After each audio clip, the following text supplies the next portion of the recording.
Here we are. 9 years. Holy cow. Do we say that every year? Is that your opening line every year we do this? Man, I'm a creature of habit, so probably. I'm a creature of habit. Every year it seems like it goes faster, so it's that's a long time. You've been every day of that. I've been close to every day of that, of being involved. But when you hear that out loud, what do you think? 9 years Exodus. Oh man, there's a lot of stuff that runs through through my mind. Some of it's good, some of it's not so good. Um, yeah, it's a freaking decade, dude. Like a decade of your freaking life. It's a Yeah, long ass time to be doing this. I mean, there's a sense of pride, there's a sense of accomplishment. Um, Looking back, made like so many freaking mistakes that you almost wish you could do some of it over. Because I think in the long run of the business, some of those early mistakes like not only cost us money, it cost us years of success and cost me a whole lot of freaking gray hair. Father Time. But no, it's been good. It's been a pretty wild ride, and it's been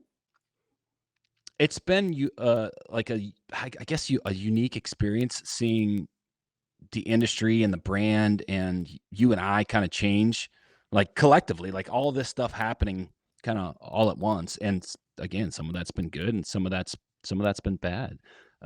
But it's been humbling. I guess humbling is another good Yeah, word to use. yeah, for sure. Well, if you think about it, so from 18 to 65, those are your working years, right? Obviously, some people work later than 65. Some people start working before 18.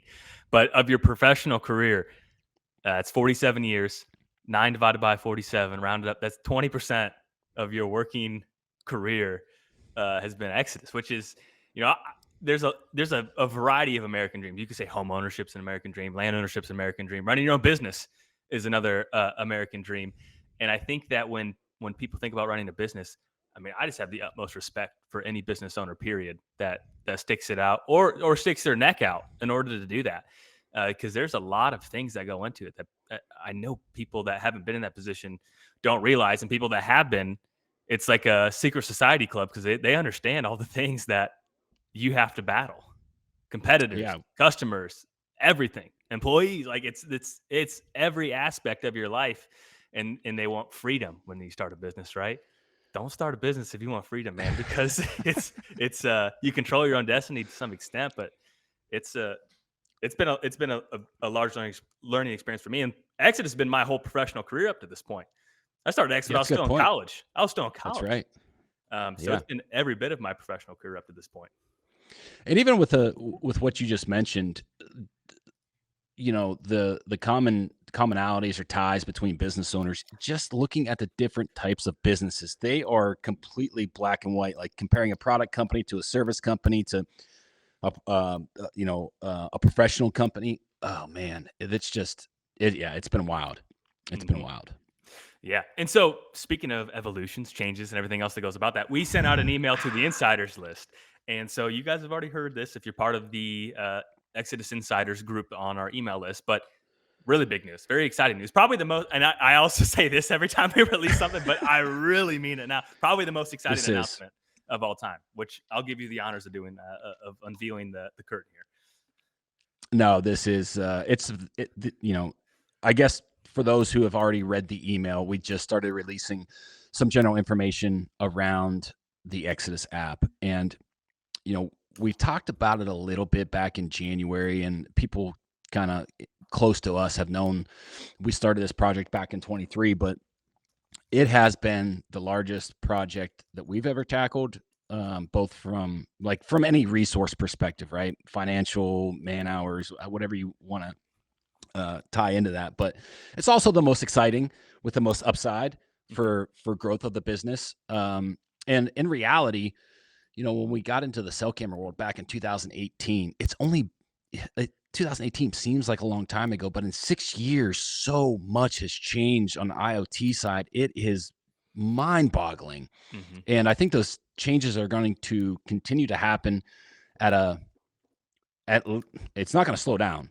Whether it gets fast or not is up in the air. But just, I guess, knowing that now we have control over that experience and that impact on our business makes me feel a hell of a lot better about the situation that we're in moving forward, without a doubt. And that's coming from an ownership perspective, management perspective, a user or customer experience perspective, and a deer hunter perspective as well.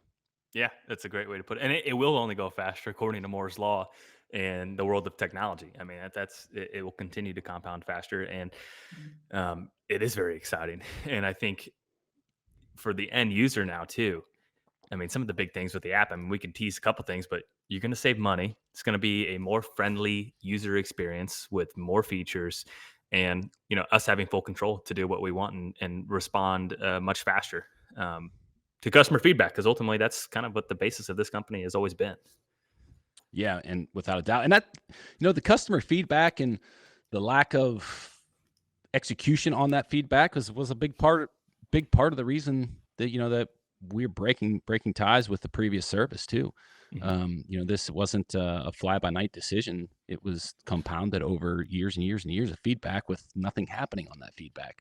But to your point, we're somewhere between 90-95% done right now as it sits today, May 23rd.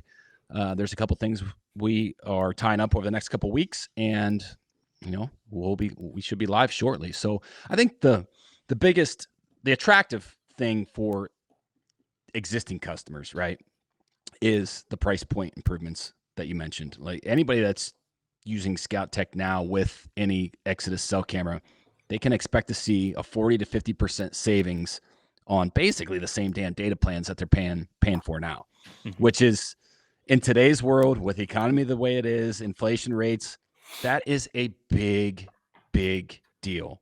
Yeah. So even on top of the freestyle plans, the savings you're going to save, you have there, we have unlimited plans now, man. Like Yeah. that's also a big deal. We have weather data tied to each and every specific photo that's rolling through the app. We have long-term storage. Like we've been the preachers about long-term trail camera data, right? Hmm. And for some ungodly known reason, the previous app purged your photos every 90 days. Yeah. Like that's coming from people who don't deer hunt, right? Yeah. So us being deer hunters and keeping that information at the forefront of the user experience, like it's a big deal, man. It's a big deal. And tied with long-term storage and weather data, there's going to be no more spreadsheet crunching, no more going back through your photos trying to predict movement or analyze when a deer's doing this and when a deer's doing that, because analytics are coming too. Yeah. I got breaking news. I just drew my Kansas tag right You right now. did. Just now. Yeah. Congratulations, Yeah. dude. Breaking news, live breaking. So everyone's getting those emails right now. I'm excited to get some cameras out in Kansas. I can tell you that. But no, it is really exciting, and it's been a long time coming. It's something that we've discussed and planned for a very long time. I feel like every type of development always takes a little bit longer than what you want, and that's just Yeah. the goes with the magnitude of a project as well. So just to get this close and it's right around the corner. Very, very excited about it. Yep. What feature inside the app, like which change or like the feedback points that we went in and addressed, like what gets you most excited? Well, the savings is probably the biggest one. When you run a fleet of cameras in order to, cut your bill in half. I mean, that's a real tangible amount of cash when you're running a lot of cameras. And I think that's probably the one of the biggest things. I think the other thing is weather data per photo. I mean, that's really cool. You Yeah. can just look to see what the wind direction is, make a note, have that in the back of your mind, and make some analysis there. And then also just down the road of what will come with different evolutions of the app too, I think is also very exciting. So day one, it's going to be a really great app that's only going to get better. So less money, better product. I mean, like to me, that's a nail on the head there. It's like pretty easy sell. Yeah, What no about you? doubt. What about you?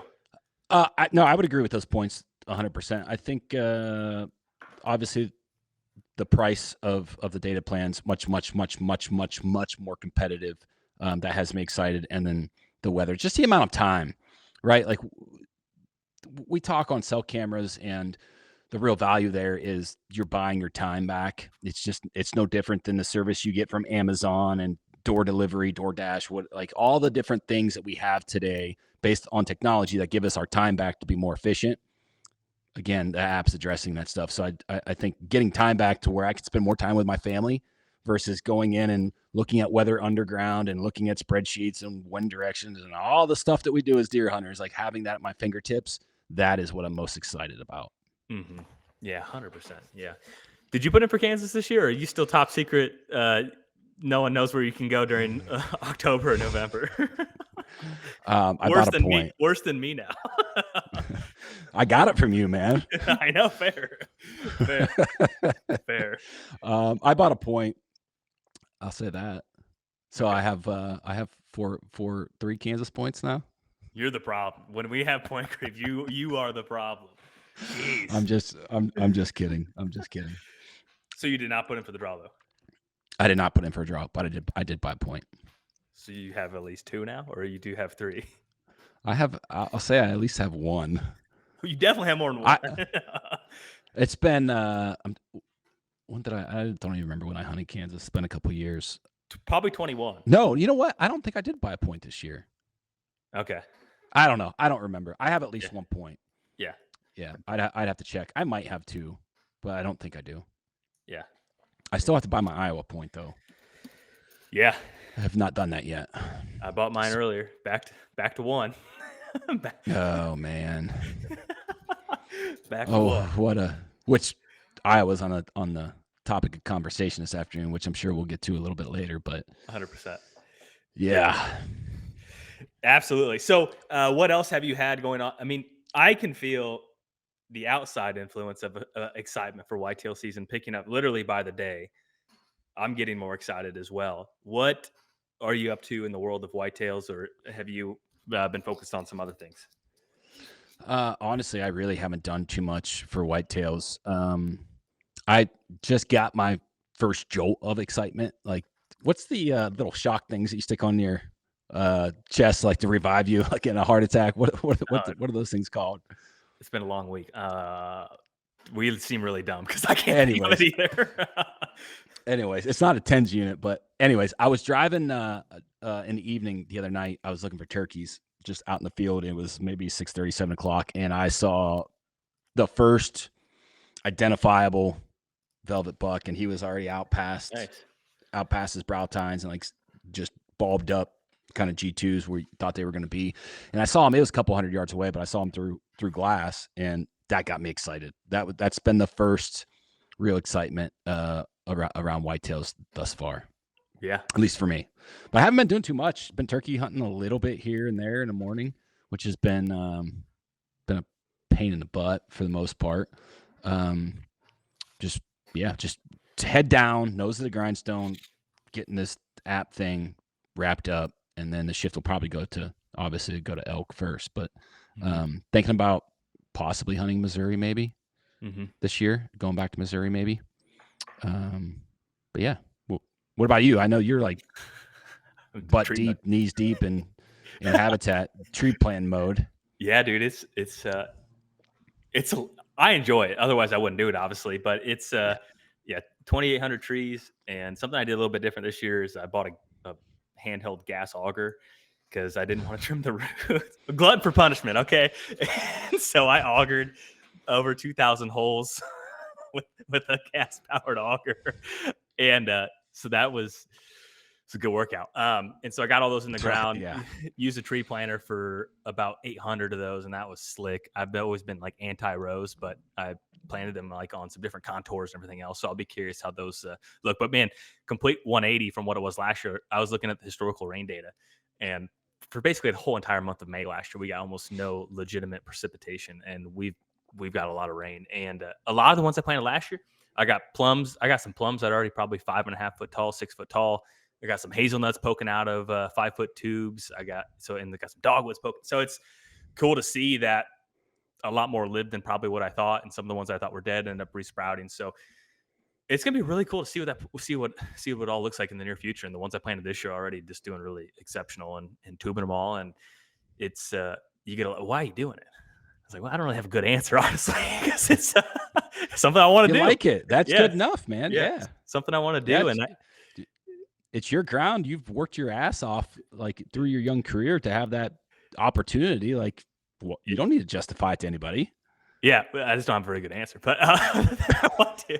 But no, I mean it's weird because a lot of like between the controlled burns and everything else, like I got a lot of oak regeneration, which that's an off record conversation there. I might be on a wanted poster. And it's just great to see nature respond as you intended, and this it's super addictive. It is one of the most addicting things, honestly, that I've experienced of just working on the parcels and seeing the response that you want to see and seeing the subtle improvements that you want to. Is that because there's no, like, tangible end goal? Because there's always something to do to make a Yeah, farm better. yeah. Is that what plays into that? Possibly, yeah, yeah. And I think it's like you can remember what it was like the first time you ever stepped foot on it, and then sometimes you feel like you haven't made much progress, and then you go back and look at an old picture or something else. You're like, this looks completely different than when I started, or there was zero oak regeneration when we started, or there was like not very many species, or there's a ton of invasives, and you clean up the invasives, and then you have natives come back in. And so to me, it's really addicting and really fun. And I can't say that I'll be curious to see how the farm responds in 5 years or so, because that's the other thing too. Is like a lot of the conversation, like how to make the farm the best it can be in like 2 years, 3 years, and I'm looking at a scope of a much longer time frame, which I think will have a much higher impact than just putting in warm season grasses because they grow faster. And a lot of those people that do that, it's because they're later in life. I'm still young enough to see these things happen. And everyone's like, "You're planting oak trees. You're never going to see the value." And it's like, well, isn't there the quote like a man who plants trees with the shade they'll never see is when the world gets better? So it's like, why scrutinize someone for doing that? Yeah, I'm not going to see these oaks. They'll be 80 years old before they produce acorns. But no, if they don't happen, if no one does it, they're not going to come back because oaks are finicky. Yeah, I heard Doug Duran talk on that same concept, and it's like, it's not ours forever, but it's ours for today, or something of that magnitude. And I was like, that really struck home. Like, it's not ours forever, No, right? Like, it's just ours for the time our that we're turn. here. Yeah, That's yeah, it. It's our turn. yeah. And I think it is fun to be working out there and like like the history, like the gap of history with this farm, like seeing a big old gnarly bur oak that's 250 years old, like knowing my grandparents or great grandparents were around. I mean, I think it's something that's pretty special. So I just take a lot of pride in that. So, but a lot of it's rooted in improving the parcel to hopefully hold some more deer and have an opportunity to kill a big deer someday. So that's kind of the motivation. That's something that I've learned too. Is like a lot of these initiatives start with wanting to have a better whitetail season, but the deeper you get into it, you just realize how much larger the magnitude of all these projects are beyond whitetail. But it is the motivator or the catalyst for most people, which is cool. Yeah. Yeah. One thought too, I was thinking this yesterday because a lot of the ones that haven't tubed already, I mean, they're just getting munched by deer if they're not tubed yet. And obviously, they talk about how whitetail population was so low 50 years ago, 60 years ago, 70 years ago, and I wonder if that's part of the lack of new regeneration of hardwoods and natives because they just get hammered. If they're not tubed, they don't get hammered, and so there wasn't as many deer on the landscape. So maybe they flourish more. So maybe we're missing on a whole generation of regenerative native species because the deer populations are so heavy. Could be. I mean, makes sense. Makes sense. Yeah, I'm not a biologist. I'm just I just have in the field experience and observations here, but but no, I'm super excited. I'm ready to get some more cameras out and track some things. I pulled some cell cameras that I had out and put them on the hard drive and got them all organized. And there's a couple more deer that weren't on top of mind last season, but should be pretty exciting to follow along this year. So it'll be here before we know it. I mean, that's the reality of it. Yeah. It always is, right? Like, Yeah. we had similar conversations year in and year out, and before you know it, it's here. Yeah, absolutely. Well, let's talk a little bit more about this milestone, 9 year anniversary at Exodus. You started the company. The mission has remained the same. A lot of the core values have not changed. But what's been one of the biggest lessons, and then what's been one of the biggest challenges since day one? Oh man, there's been a lot on both sides. I would say the biggest lesson overarching that kind of trickles down through the culture and the business is it's okay to make decisions that you think are right at the time. And this goes back to like more of the admin side, the business structure side, conversations you and I have had on the professional side of the business over the last 18 months, right? Some of those decisions early on were made because it was the best decision at the time, but it was not necessarily the best decision for the long-term health of the business. And I think that's been a big, probably the biggest lesson to me is like that stuff, that the organization structure, the cap table stuff, the operating agreements, the stuff that young entrepreneurs frankly don't have any experience with. That stuff freaking matters, man. It may not matter in the moment, like when you have no money and you're Mm-hmm. just getting fired up, but like when you do find success, you look back at some of those decisions, it's like, man, I wish I could do that again. Yeah. You're laughing because you're probably in the same, thinking about the same things. And it's hard to talk about some of that stuff Yeah. with like full transparency in a Yeah. podcast, but there's big what am I trying to say? Implications. Implications there. Yes. Thank you. With some of those decisions. And quite frankly, you don't know until you know. Yeah. Yeah. That's the more mistakes you make, the more you learn. That's the Beauty of it. yeah. That's the beauty of it. Yeah. Yeah. Yeah. Without a Yeah. doubt. Yeah. Yeah. And that's for sure. I think that's a good piece of advice for anyone that's considering to start their own business. Like the foundations, operating agreements, all those different things are uncomfortable from the start because but it's what has to happen. Like, yeah, I'm a big pro, like have all the hard conversations first because it leaves no animosity down the road. And I think that's probably a good lesson or challenge over that time. I think one of the biggest lessons or challenges is how slow and how fast the outdoor industry moves at the same time. Like consumer behavior can change sometimes it feels like it can change overnight. And but the overall industry is so far behind everything else. But consumer behavior changes a lot faster than probably what people realize. And I think that has probably been compounded with podcasts, YouTube channels, everything else, to where that was much more lagged with magazines, word of mouth, uh, network television, which was very challenging to be on and expensive. And it's really democratized small businesses and startups in the outdoor industry, because you look at some of these businesses that have grown very rapidly, very quick. And it's thanks to platforms like this, which should be liberating and empowering for anyone that's considering to do something like this. I agree 100%. Yeah. What's changed the most in the outdoor industry, in your opinion, in the last 9 years? I would say media. Like, Yeah. to piggyback off of your comment, I would say it's the media portion of how people are consuming content. Yeah. I would agree with that. And I think that ties into even some hunting styles that have become drastically more popular over the last 9 years. I mean, you look at mobile hunting, you look at a lot of the because there's hunting, right? And then there's different segments of whitetail hunting, of land ownership, being a gypsy and running around the whole world and chasing whitetails. Uh, there's just a lot of different things. I feel like all those things have become more rooted, and it's like people have to like, like literally, we can hear this on a podcast of past guests. I'm a mobile hunter, or I'm a this hunter, or I'm a that hunter. I'm a saddle hunter, and it's like everyone has carved out their own whitetail persona, which I don't know if it's good or bad, but it's definitely happened.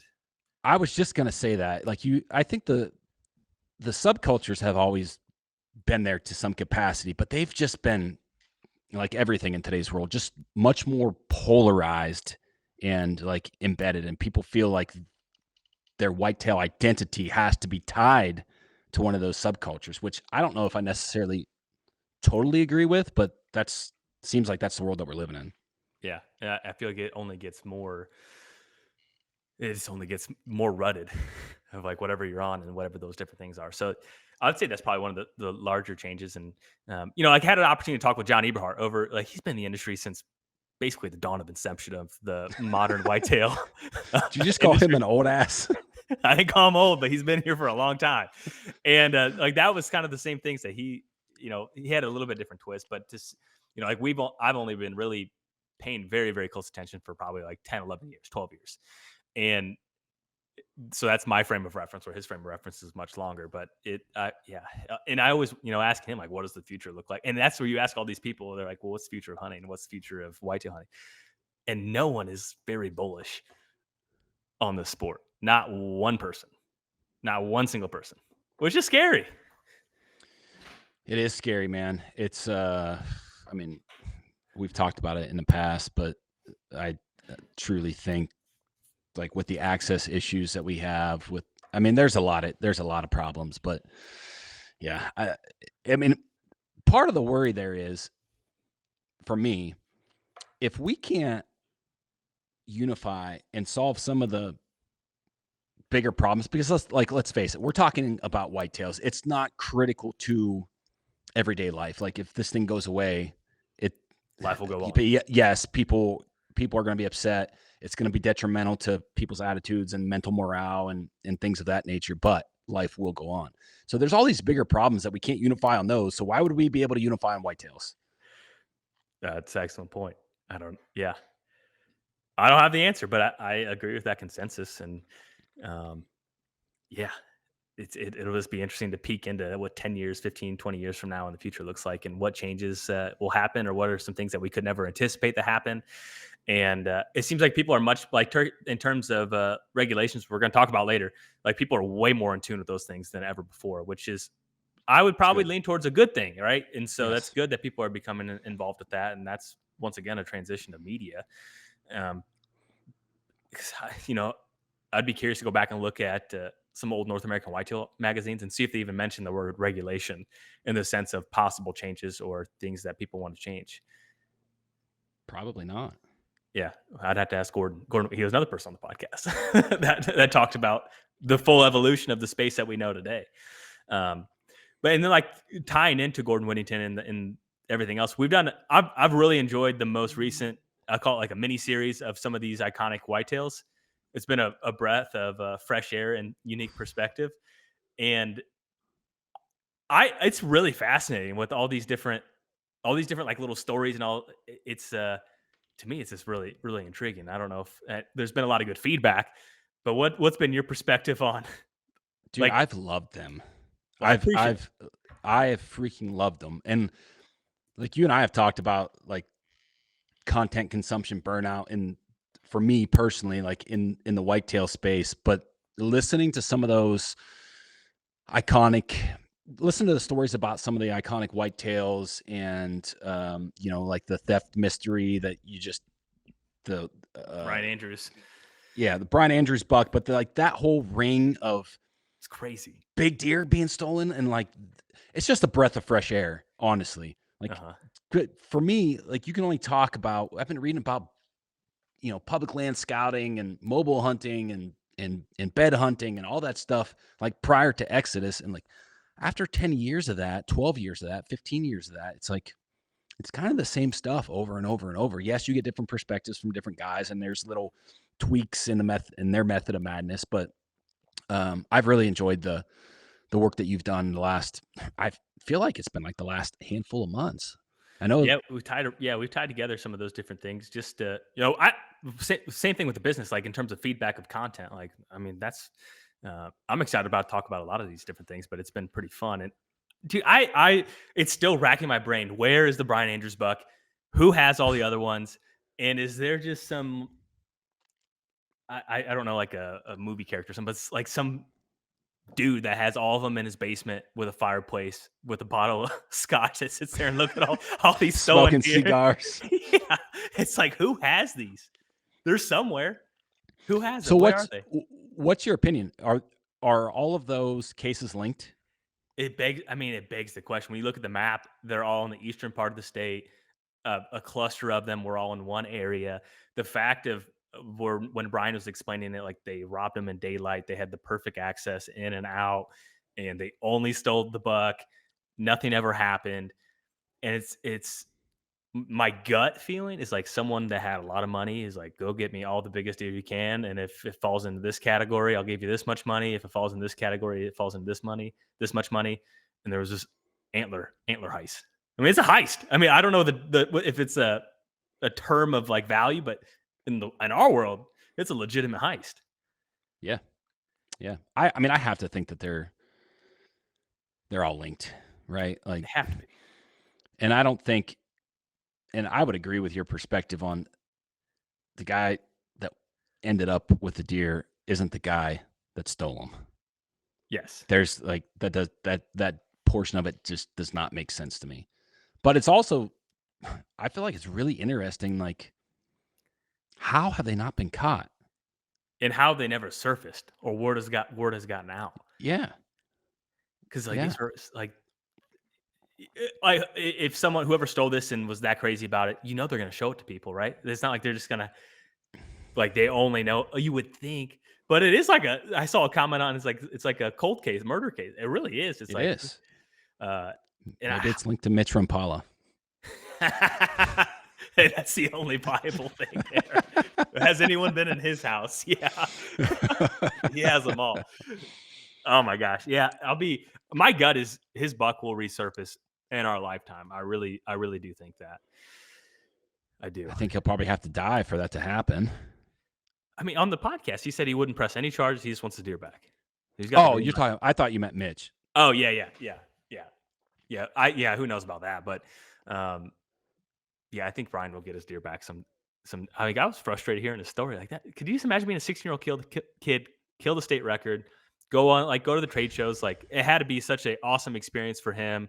Larry Huffman agreed to make a replica for him, like one of the most iconic antler collectors. And then you're working, and you come home, and your deer is stolen. It's crazy. It's It nuts. is, man. Thankfully, I have no 250s in my house. I don't think anyone's gonna break in and steal my deer. Well, I mean, I don't know that that would be possible in today's world, like with the IoT devices and Ring doorbells, yeah. yeah, all of that. Like, it would be a lot harder. But there's probably something to be said about not talking about some of that stuff, which is really difficult. I mean, you go out and kill a deer like that, like you want to talk about it, you want to tell the world about it. Mhm. Like that's a very uh prideful thing, even if it was, killed in a manner like that was just dumb luck. Like it's Mhm. still something to be talked about. But then you look at that case and it's like, man, maybe I should just keep my mouth shut. That's a much more common thing now. I mean, there's word of mouth. Like, there's some really big deer that get killed that never like, it's just people choose to stay quiet, and I feel like that's probably been accelerated over the spawn of the media that we have today. I mean, Sure. it's pretty interesting. But yeah, and then I I have to pat myself on the back here for a second. When I was talking to Gordon Whittington, I asked specifically, do you think that the potential world record is somewhere in a basement on the record on the podcast? And it wasn't 2 weeks later that the Sam Ayupa buck came out. So I felt like I had a little bit of a crystal ball for a second because it was the world record for a period of time. And, so that's, called it here. But it's, I think that's just the fun thing about whitetail history and all the nuances and all the stories and how they describe them. It creates like a mystique to some of these deer that make them larger than life than just a deer. So it's pretty interesting. The whole antler collecting underworld is really fascinating too. As I've dove into this, it's crazy. Some of these guys have just the most unbelievable collections on the face of the earth that we don't even know And about. that's another subculture within the whitetail space that is like super polarizing. Like you go down the wormhole and you have like, I don't want to say left and right, but you have guys on one side of the fence that hate the guys on the other side of the fence, and it's like, what the hell are you guys even fighting about? Yeah, I think I'm pro antler collectors because they're preserving history that could happen, that could just fall through the crack somewhere else. So I think it's awesome when they share it. Like some of these guys that are willing to share their collection and talk about it. I think it's really cool. Absolutely. Yeah, but what maybe outside of Exodus content, what has caught your eye in the world period? I'll open this up. Like on the content side, Yeah, dude, I are you watch. are you still a Huberman fan after his most recent? Uh, I don't know what his most recent thing is. Like I haven't, like I've been so disengaged from content. he had like 6 mistresses that Oh came out. really? Yeah, yeah. No comment. I would still be a fan of his professional work. Like his personal life's none of my business, right? Okay. I'll go on record with that.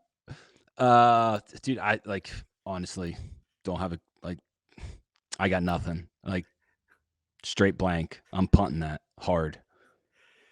Have you had any Okay, deep favorite piece of any deep thoughts in your own head the then? the Tom Brady roast That was was good. like, yes, I laughed my butt off.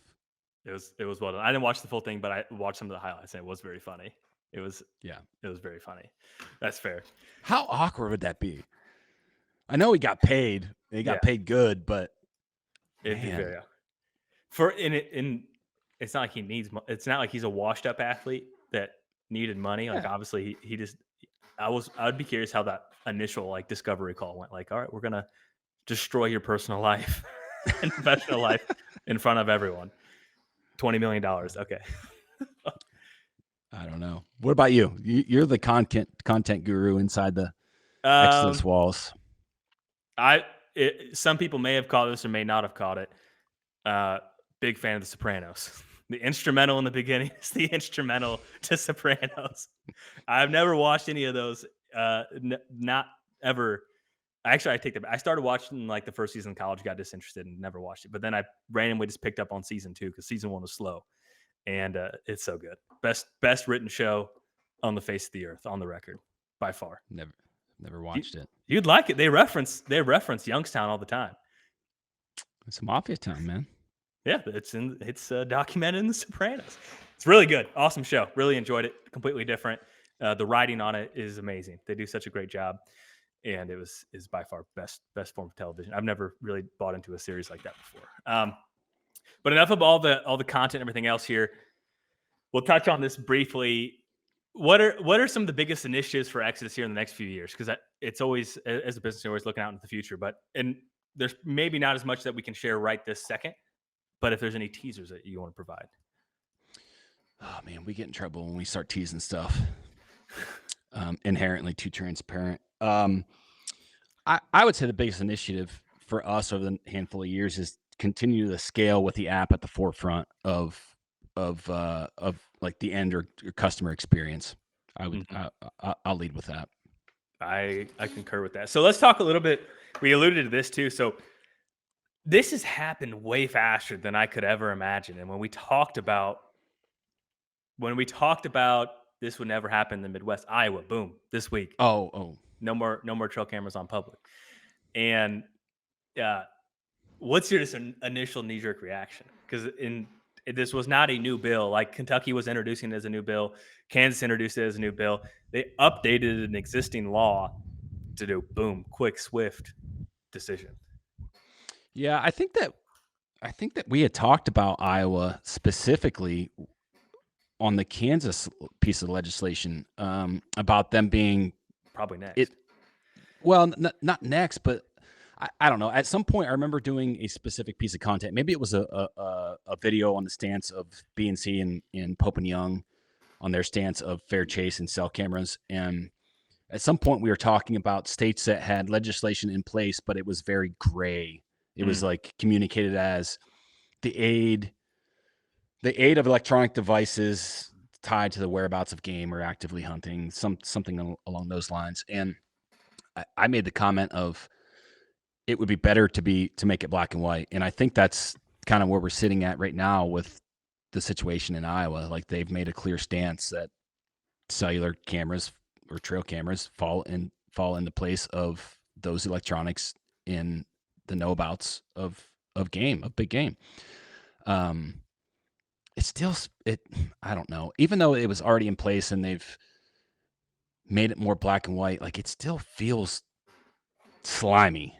mm, And maybe that's because like we're so tied to some of the folks on the ground in Iowa, and they are like up in arms about the situation. So I don't know if that ties into my personal perspective or not, but um, I yeah, a handful of years ago, we said we said, Brand said that it would never happen east of the Mississippi. It would never happen in the Midwest because of deer hunting, well, it's still because of the not whitetail east. culture. Yeah, still not east of Well, Mississippi. yeah, But technically it's still not east of yeah, the Mississippi, but it is becoming more creeping. widespread. Yeah. It's becoming more widespread through the Midwest, and uh, you know, the Kentucky thing has been talked about. So I think that we probably will see it east of the Mississippi. Yeah. And so basically they updated the law that you can't leave anything overnight other than a tree stand.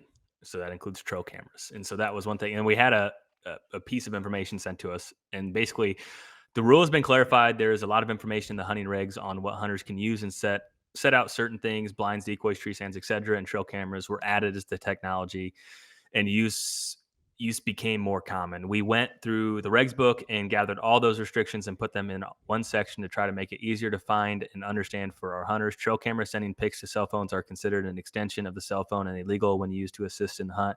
Just like a CB, mobile transmitter, drones, etc. Hunters may use a trail camera on public land, but cannot leave it there or use it while actively hunting. So there's, like, we were chatting this morning, how that reads cell cameras would be illegal on private as well if you're using it Statewide. for the pursuit of an animal.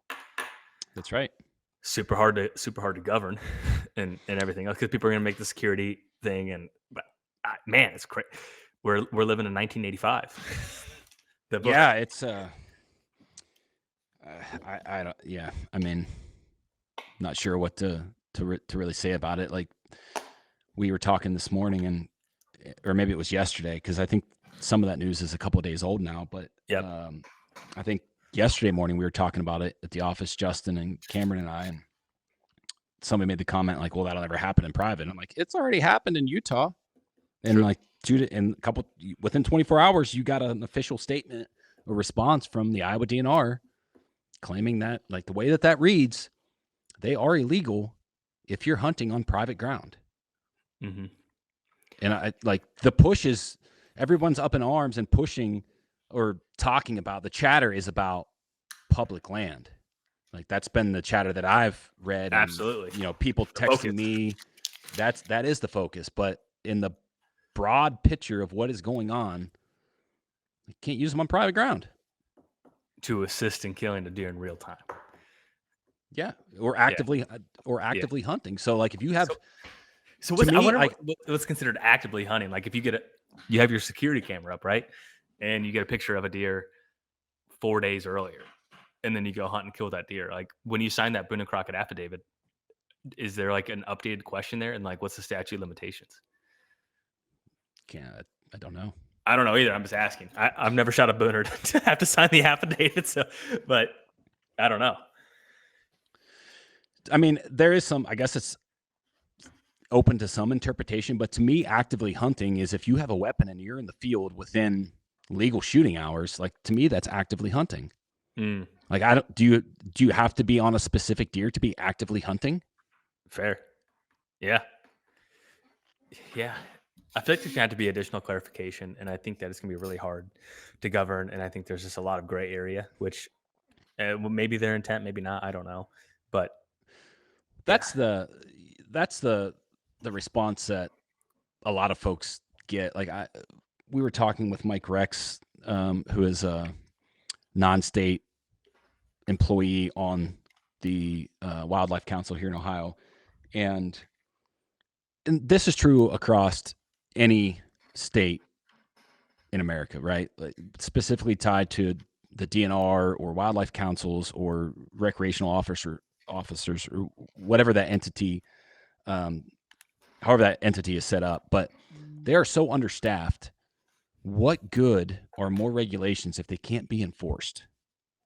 Like, who's walking around the woods enforcing these regulations, writing tickets? And then, the comment that we had going on that text thread is, how are they going to prove that a trail camera is left overnight? And it doesn't read 24 hours.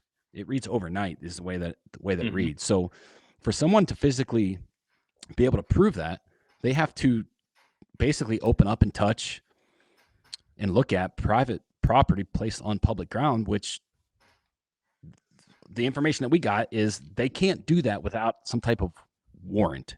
But I don't think DNR officers in a lot of states need warrants. Well, that's a valid point too. I don't think that they do. Yeah, that's true. Which they could just take a picture of it with the timestamp, and then take a picture of it over, the next morning, timestamp, and then it opens up a can of worms that I'll be curious to see how it really unfolds. And then like some of the guys that hunted Kansas this year on public ground, like, there's still cameras everywhere. Yeah. So it's like there's still gonna be cameras everywhere on Iowa, and I'll be very curious to see what happens over the long period of time, like with the Kansas, for example, because people are making the argument, well, they're just going to kill the first solid deer that they see, and I'll be curious if the age structure or quality of hunting increases or decreases 3 4 years down the road with these things being implemented and enforced. I have my perspective, but I want to hear yours first. Kind of twofold question here. What do you think the effect is long term on trophy class? Not even long term. I guess segment that into the next 2 years, 5 to 10 years, and then long term in Iowa. And then also, like, what is that going to do not only for like the point creep situation that's inherently happening, but think about what does it do for all the guys that are in the draw this year planning to hunt public land? Dude. Like, are they getting the bone or what, man? Like, Yeah. what's your perspective on some of that stuff? My gut feeling is actually the age class is going to increase. I think so. Short term or long term? I think long term, like in the scope of 5 years, I don't know. I don't even know if it'll be extremely measurable for the first year or two. Um, but I think long term, I actually think the age class might get better. Not that I'm in favor of this, but I think that's what could possibly happen. And if you're drawing an Iowa tag in like 2 weeks and you're planning on public and have cameras, I feel bad for you. I mean, whether we realize it or not, like it's a big part of, and the guy that, waited 5 or 6 years and he wants to, I'm sure he has a goal, right? He has a type of deer that he wants to hunt, and time is precious. You're taking a week off of work. You're driving to a different state, maybe multiple states away. I do feel bad for those guys. But I do think it's long term. Like I'm anti over legislation of everything. Like that's me as a person. But I'll I think the age structure will get a little bit better. I really do. What do you think? I think that that will be the case for the next 2 to 3 years. I think that without knowing what the top end in that specific area is, I do think guys are going to kill the first respectable deer that they see. I mean, let's face it, like most non-residents going out of state, like they have a generally speaking, they have a window that they're hunting, typically 7 days. And I think there's going to be a lot of 130 to 150 inch deer get killed. And Mhm. in Iowa, those are 3 and 4 year olds. And there will be the top end deer now. There'll still be some big deer get killed. Like, don't get me wrong. But I think that there's going to be a gap where those 3 and 4 year olds that are, 130, 140, 150 inch type deer are going to get killed over the next handful of years, which is going to inherently decrease the upper end bucks over a longer term. That's my opinion on it. I think a lot of I those guys also are going to kill those deer regardless, though. And so it's going to maybe get harder to kill those may, deer. it could be maybe. I mean, Yeah, we don't who knows? right. We don't know. I mean, it's all opinion based, but I think the what's it going to do with the point situation? Are there going to be people that drop out because of it? Because this is also tied to the non-resident party hunting loophole, Yeah. where guys could go buy $450 tag, essentially a doe tag, and kill a buck with a party hunting that got closed down. Yeah. Like, are those guys going to now stack up points to archery hunt? I mean, if they're only gun hunters, they're still going to be forced to buy points to gun hunt it, right? But what does that do to the point creep situation? It's going to make it worse. I think that some of those people that have been hunting their farms every year through this loophole are going to probably leave the state of Iowa, and go buy a farm in a different state. I think that's probably going to happen. But then it's like, to me, it just continues to solidify that Iowa will continue to be the best state in the country for hunting whitetails. Like if the line gets longer, I still think it's going to improve. I mean, that's the reality of it. And it's, yeah, it's the unknown right now, but I think those are all fair conclusions or hypotheses of what will happen. And I do think there'll probably be a departure of some large landowners in Iowa, and there might be more people that move to Iowa. Like some of those guys that are 55, 65, they own their business, they have a big track. Well, they're going to start working remote from their property and claim residence. I think that'll probably happen a lot too, which maybe is good for the state, right? Yeah, yeah, yeah. I mean, to your point, it's all hypotheses at this point. I'm interested to see what happens, like in the land situation. Like, does it drive the price of leases up? Are more people going to start hunting with outfitters to get on private because they have less faith in the process of hunting public land without the aid of trail cameras? It's hard to say, but the reality of it is you're right. Iowa's going to remain Iowa, and there's only a handful of states that give you that opportunity to kill those types of deer. What I feel bad for is the states like Indiana, the states like Ohio. Like, how much more More. non-resident pressure are states like that going to get because they have over-the-counter tags? Yeah, and you can. I have to think like we're going to absorb the overflow from the Iowa situation. That's a good point. Yeah, I think a lot of people will end up going to some different states that are easier to draw, and it's ever changing. It's like you wouldn't have a week ago. I would never guess that this was going to happen, just because legislation season was over, and it was the like a good legislation, and like I'm sure there's people in Iowa that are very pro for these changes, and then we know some people that are very upset with it, and I think that's can't change it now. I mean, it's law, and the ability to go back and change the law is a lot harder than getting a new bill introduced. Yeah, yeah, It's nuts. It's crazy. A lot. It feels like a lot of this has happened really fast in the last couple of years. it It's has. Yeah, yeah. So I'll be curious. Once again, it's just like what is 5 years from now look, and then it's uh, obviously we sell cameras for a living, right? Like it's not. This isn't really right. fun news. Really fun news to hear. Like, hey, we're banning all cameras from public. Okay, well there goes some customer base. And if you use a cell camera, that's also illegal if you're using it to pursue a hunt. That's not super fun to hear either. They're And about to be security cameras real quick. everything will be updated to Exodus security camera. Yeah, absolutely. Um, yeah, I'll just be. It's just really fascinating, and it's you can only roll with the punches. And it's crazy to me that like amongst trail camera manufacturers, there's been zero dialogue with any other manufacturer.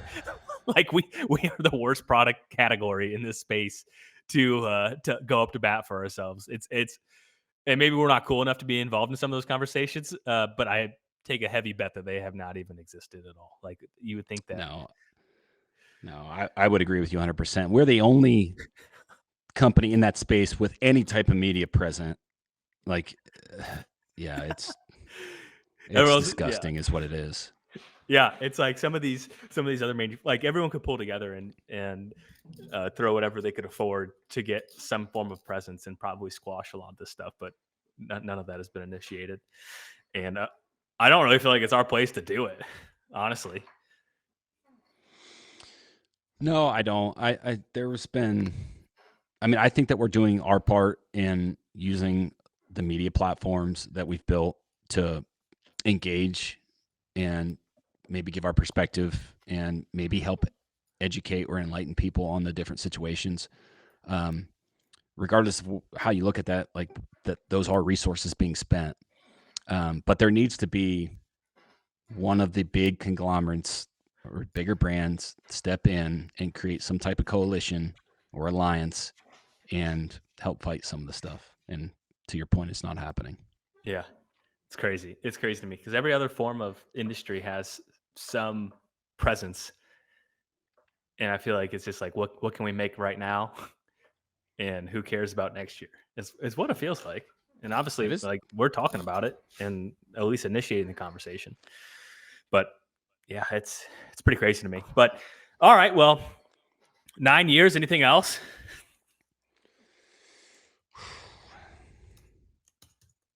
Looking forward to the next 9. Biggest whitetail goal for this year as it sits in May. It can evolve and change, but what's your biggest goal for going into the season? Kill a buck in Missouri. Okay. And what piece of public and when are you going to be there? I have to look at my map. Yeah, okay. I'll drop you a pin. I'll put it on the YouTube video. Yeah, for sure. Do that. Please do. No. Well, great. Well, it's only gonna the anticipation, excitement's only gonna build as deer stack on more velvet, and keep an eye out for the app. Sign up for the email newsletter. You had a point. What do you got?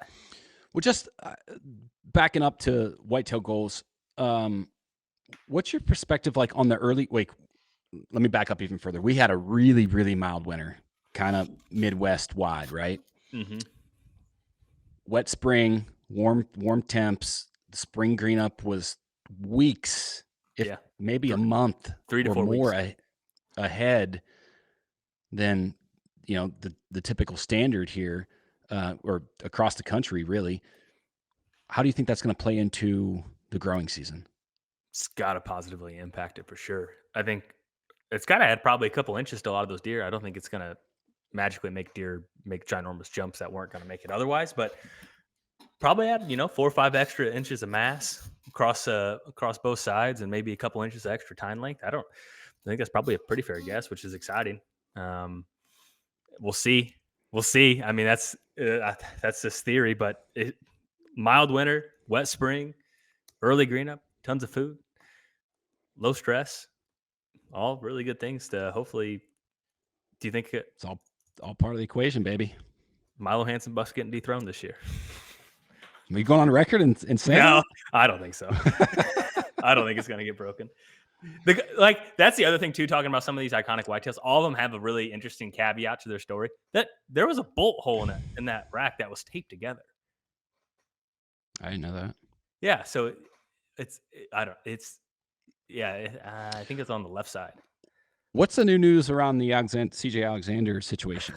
That hearing was just a couple of days ago, right? I mean, I know he got charged. I read the charges, but Well, I don't know if I don't know if they're considered. I don't know. or indicted, I guess. Yeah. It got a continuance. Mm. Another continuance. Yeah, I don't know. It's yeah, the touchy subject. I mean, it's. I'll be curious how it all unfolds. Everyone has very passionate opinions on both sides of that, and I guess we just have to see what happens there. What like you see some stuff. I mean, I don't want to spend too much time in the comment section, but you read comment sections and they're like, just because someone kills a giant deer, they're going to try to get you on something. Well, now in the state of Iowa, let's say the world record typical gets shot, and in conversation, they come on a podcast and say, yeah, I had a cell cam picture of it on September 29th or October 1st. And then they kill it late October. And like, well, you had cell cam pictures of that deer. It's not the world record. I don't know. Valid point. Crazier things have happened. I don't know that's the precedence that we don't have as of now. And it seems like Boone and Crockett is so protective of the records. And this is interesting too. With his buck about the common base. I'll go on the record and say this: if he does get in trouble and it gets confiscated, permanently by the ODNR, it won't be a common base. Guarantee it. If he comes out of it scotch free, it'll be a common base, which is just total garbage. But I do think that's what would happen. I would. I mean, if I was a betting man, I would. Yeah, I'd be right alongside with you, which is total BS, man. Like, yeah, that's a whole different can of worms. But the politics and big deer, man. Yeah, I wish we all just celebrated each other a little bit more. I mean, it's like we all have this common interest. I don't know why I have to be so divided. Like, why can't you just be happy for someone? Like, I don't know. And I'm not using that deer as a specific example, but it's like whenever a big deer is killed, there has to be some level of scrutiny about their character, about something they did in third grade, like something stupid. And then that's what becomes the center of attention versus like celebrating this incredible deer and hunter that shot an awesome deer. Yeah. And it's like, I've had personal experience with that. It's freaking mine. Remember that dude that was like off his rocker when I killed that deer in Kansas? No, I want to refresh my memory. God, like just go read the freaking comments on some of the YouTube stuff when we were talking about. Oh my gosh. Yeah, it's wild. For sure. It's wild. I hope this is going out. I hope everyone had a great Memorial Day weekend. Keep an eye out for Exodus app updates. Get ready to switch over your cameras to the Exodus app, save some coin, utilize the app. And as you guys download it and use it, we want to hear feedback because we want to be as fluid as possible to update some things. If you find a bug, let us know. We'll be perfect day one. Hopefully close to it, but there'll be some changes, I'm sure. Yeah, without a doubt. They're just a project of that magnitude there will be. And we expect there to be. And I think most users expect it to be. And as long as that stuff gets resolved ASAP, that's part of the process. I will add, for any existing Scout Tech users, make sure you turn that auto pay or auto renew off inside your app. They constantly bill you a month in advance. So if you pay for a month that you're not using that camera, like, they're not going to refund you any money. Mm-hmm. So just be cautious of that. Very good. Well, congrats on 9 years. On to the next one. You too, brother. And have a good rest of your week.